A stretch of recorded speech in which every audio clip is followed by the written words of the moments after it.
ኦሪት ዘፍጥረት ምዕራፍ 1 በመጀመሪያ እግዚአብሔር ሰማይና ምድርን ፈጠረ። ምድርም ባዶ ነበረች፣ አንዳችም አልነበረባትም። ጨለማም በጥልቁ ላይ ነበረ፣ የእግዚአብሔርም መንፈስ በውኃ ላይ ሰፎ ነበር። እግዚአብሔርም ብርሃን ይሁን አለ፣ ብርሃንም ሆነ።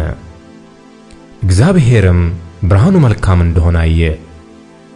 እግዚአብሔርም ብርሃንና ጨለማ ለየ። እግዚአብሔርም ብርሃኑን ቀን ብሎ ጠራው፣ ጨለማውንም ሌሊት አለው። ማታም ሆነ ጠዋትም ሆነ አንድ ቀን። እግዚአብሔርም በውኆች መካከል ጠፈር ይሁን፣ በውኃና በውኃ መካከልም ይክፈል አለ።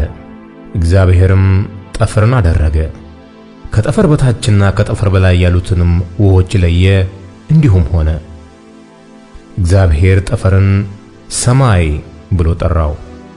ማታም ሆነ ጠዋትም ሆነ ሁለተኛ ቀን። እግዚአብሔርም ከሰማይ በታች ያለውን ውኃ በአንድ ስፍራ ይሰብሰብ፣ የብሱም ይገለጥ አለ። እንዲሁም ሆነ። እግዚአብሔርም የብሱን ምድር ብሎ ጠራው፣ የውኃ መከማቻውንም ባህር አለው። እግዚአብሔርም ያ መልካም እንደሆነ አየ። እግዚአብሔርም ምድር ዘርን የሚሰጥ ሣርና ቡቃያን፣ በምድርም ላይ እንደወገኑ ዘሩ ያለበትን ፍሬ የሚያፈራ ዛፍን ታብቅል አለ። እንዲሁም ሆነ። ምድርም ዘርን የሚሰጥ ሣርና ቡቃያን እንደወገኑ፣ ዘሩም ያለበትን ፍሬ የሚያፈራ ዛፍን እንደወገኑ አበቀለች። እግዚአብሔርም ያ መልካም እንደሆነ አየ። ማታም ሆነ ጠዋትም ሆነ ሦስተኛ ቀን። እግዚአብሔርም አለ፣ ቀንና ሌሊትን ይለዩ ዘንድ ብርሃናት በሰማይ ጠፈር ይሁኑ፣ ለምልክቶች፣ ለዘመኖች፣ ለዕለታት፣ ለዓመታትም ይሁኑ። በምድር ላይ ያበሩ ዘንድ በሰማይ ጠፈር ብርሃናት ይሁኑ። እንዲሁም ሆነ። እግዚአብሔርም ሁለት ታላላቆች ብርሃናትን አደረገ፣ ትልቁም ብርሃን በቀን እንዲሰለጥን፣ ትንሹም ብርሃን በሌሊት እንዲሰለጥን፣ ከዋክብትንም ደግሞ አደረገ። እግዚአብሔርም በምድር ላይ ያበሩ ዘንድ በሰማይ ጠፈር አኖራቸው፣ በቀንም በሌሊትም እንዲሰለጥኑ፣ ብርሃንና ጨለማንም እንዲለዩ። እግዚአብሔርም ያ መልካም እንደሆነ አየ። ማታም ሆነ ጠዋትም ሆነ አራተኛ ቀን። እግዚአብሔርም አለ፣ ውኃ ሕያው ነፍስ ያላቸውን ተንቀሳቃሾች ታስገኝ፣ ወፎችም ከምድር በላይ ከሰማይ ጠፈር በታች ይብረሩ። እግዚአብሔርም ታላላቆች አንበሬዎችን፣ ውኃይቱ እንደወገኑ ያስገኘቻቸውንም ተንቀሳቃሾቹን ሕያዋን ፍጥረታት ሁሉ እንደወገኑ የሚበሩትን ወፎች ሁሉ ፈጠረ። እግዚአብሔርም ያ መልካም እንደሆነ አየ። እግዚአብሔርም እንዲህ ብሎ ባረካቸው፣ ብዙ ተባዙም፣ የባሕርንም ውኃ ሙሏት፣ ወፎችም በምድር ላይ ይብዙ። ማታም ሆነ ጠዋትም ሆነ አምስተኛ ቀን። እግዚአብሔርም አለ፣ ምድር ሕያዋን ፍጥረታትን እንደወገኑ፣ እንስሳትንና ተንቀሳቃሾችን፣ የምድር አራዊትንም እንደወገኑ ታውጣ። እንዲሁም ሆነ። እግዚአብሔርም የምድር አራዊትን እንደወገኑ አደረገ፣ እንስሳውንም እንደወገኑ፣ የመሬት ተንቀሳቃሾችንም እንደወገኑ አደረገ። እግዚአብሔርም ያ መልካም እንደሆነ አየ። እግዚአብሔርም አለ፣ ሰውን በመልካችን እንደ ምሳሌያችን እንፍጠር፣ የባሕር ዓሦችንና የሰማይ ወፎችን፣ እንስሳትንና ምድርን ሁሉ፣ በምድር ላይ የሚንቀሳቀሱትንም ሁሉ ይግዙ። እግዚአብሔርም ሰውን በመልኩ ፈጠረ፣ በእግዚአብሔር መልክ ፈጠረው፣ ወንድና ሴት አድርጎ ፈጠራቸው። እግዚአብሔርም ባረካቸው፣ እንዲህም አላቸው፣ ብዙ ተባዙ፣ ምድርንም ሙሏት፣ ግዙአትም። የባሕርን ዓሦችና የሰማይን ወፎች፣ በምድር ላይ የሚንቀሳቀሱትንም ሁሉ ግዙአቸው። እግዚአብሔርም አለ፣ እነሆ መብል ይሆናችሁ ዘንድ በምድር ፊት ሁሉ ላይ ዘሩ በእርሱ ያለውን ሐመልማል ሁሉ፣ የዛፉንም ፍሬ የሚያፈራውንና ዘር ያለውንም ዛፍ ሁሉ ሰጠኋችሁ። ለምድርም አራዊት ሁሉ፣ ለሰማይም ወፎች ሁሉ፣ ሕያው ነፍስ ላላቸው ለምድር ተንቀሳቃሾችም ሁሉ የሚበቅለው ሐመልማል ሁሉ መብል ይሁንላቸው። እንዲህም ሆነ። እግዚአብሔርም ያደረገውን ሁሉ አየ፣ እነሆም እጅግ መልካም ነበረ።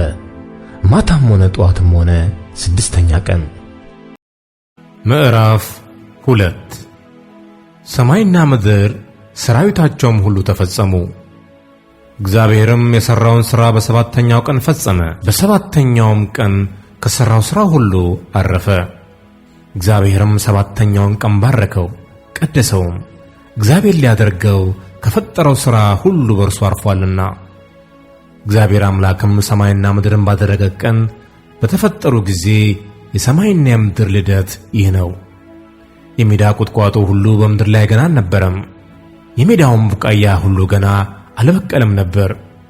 እግዚአብሔር አምላክ በምድር ላይ አላዘነበም ነበርና ምድርንም የሚሠራባት ሰው አልነበረም። ነገር ግን ጉም ከምድር ትወጣ ነበር፣ የምድርንም ፊት ታጠጣ ነበር። እግዚአብሔር አምላክም ሰውን ከምድር አፈር አበጀው፣ በአፍንጫውም የሕይወት እስትንፋስን እፍ አለበት፣ ሰውም ሕያው ነፍስ ያለው ሆነ። እግዚአብሔር አምላክም በምሥራቅ በዔድን ገነትን ተከለ፣ የፈጠረውንም ሰው ከዚያ አኖረው። እግዚአብሔር አምላክም ለማየት ደስ የሚያሰኘውን ለመብላት መልካም የሆነውን ዛፍ ሁሉ ከምድር አበቀለ። በገነት መካከል የሕይወትን ዛፍ መልካምና ክፉን የሚያስታውቀውንም ዛፍ አበቀለ። ወንዝንም ገነትን ያጠጣ ዘንድ ከዔድን ይወጣ ነበር። ከዚያም ለ4 ክፍል ይከፈል ነበር። የአንደኛው ወንዝ ስም ፊሶን ነው። እርሱም ወርቅ የሚገኝበትን የኤውላጥን ምድር ይከብባል። የዚያም ምድር ወርቅ ጥሩ ነው። ከዚያም ሉልና የከበረ ድንጋይ ይገኛል። የሁለተኛው ወንዝ ስም ጊዮን ነው። እርሱም የኢትዮጵያን ምድር ሁሉ ይከብባል። የሦስተኛውም ወንዝ ስም ጤግሮስ ነው። እርሱም በአሦር ምሥራቅ የሚሄድ ነው። አራተኛውም ወንዝ ኤፍራጥስ ነው።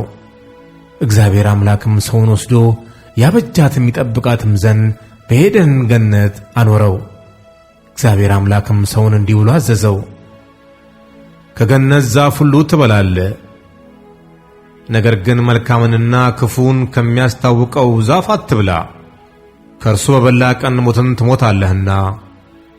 እግዚአብሔር አምላክም አለ፣ ሰው ብቻውን ይሆን ዘንድ መልካም አይደለም፣ የሚመቸውን ረዳት እንፍጠርለት። እግዚአብሔር አምላክም የምድር አራዊትንና የሰማይ ወፎችን ሁሉ ከመሬት አደረገ፣ በምን ስም እንደሚጠራቸውም ያይ ዘንድ ወደ አዳም አመጣቸው። አዳምም ሕያው ነፍስ ላለው ሁሉ በስሙ እንደጠራው ስሙ ያው ሆነ። አዳምም ለእንስሳት ሁሉ፣ ለሰማይ ወፎችም ሁሉ፣ ለምድር አራዊትም ሁሉ ስም አወጣላቸው። ነገር ግን ለአዳም እንደርሱ ያለ ረዳት አልተገኘለትም ነበር። እግዚአብሔር አምላክም በአዳም ከባድ እንቅልፍን ጣለበት፣ አንቀላፋም። ከጎኑም አንዲት አጥንትን ወስዶ ስፍራውን በሥጋ ዘጋው። እግዚአብሔር አምላክም ከአዳም የወሰዳትን አጥንት ሴት አድርጎ ሠራት፣ ወደ አዳምም አመጣት። አዳምም አለ፣ ይህች አጥንት ከአጥንቴ ናት፣ ሥጋም ከሥጋዬ ናት። እርሷ ከወንድ ተገኝታለችና ሴት ትባል።